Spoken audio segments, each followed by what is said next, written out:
And as doctors and nurses in America start rolling up their sleeves to get the COVID vaccine, there's a group that feels forgotten. Firefighters are not included in the CDC's recommendation for those to be first in line for the shot.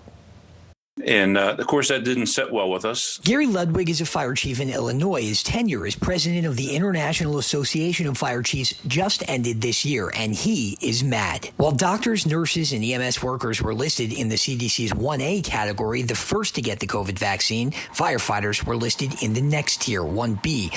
But that has a lot of firefighters confused, considering The majority of what we do is EMS. When you see all the marvelous work that the doctors and the nurses are doing on television, in the emergency rooms, and in the hospitals, those patients got there, and they got there somehow, and how they got there is through the fire service. We're the largest provider of emergency medical services in the United States. And 60 to 80% of calls for fire departments on average are medical calls. Last year alone, firefighters transported over 35 million people to the hospital in the backs of small, cramped ambulances, leaving them exposed this year, says Ludwig. In Michigan, firefighters who have their EMS or EMT license are in the 1A category, but those who don't will have to wait. So the IAFC and the nation's 3 other leading firefighting organizations have all signed a petition asking the federal government to consider moving them up. We are healthcare workers delivering it not in a hospital setting or in a healthcare environment, but we are delivering it in the streets. Ludwig says they've gotten positive responses in some states, but others have been less clear about their definition of EMS and firefighters since many departments do both. Ludwig says it shows a pattern of ignorance spanning back to the early weeks of the pandemic when firefighters weren't prioritized for PPE. Firefighters and fire chiefs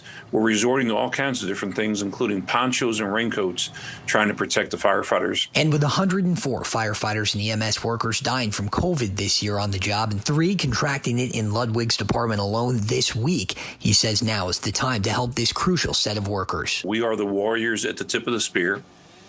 And today we also reached out to the state fire marshal and GRFD. We have not heard back from them as of showtime.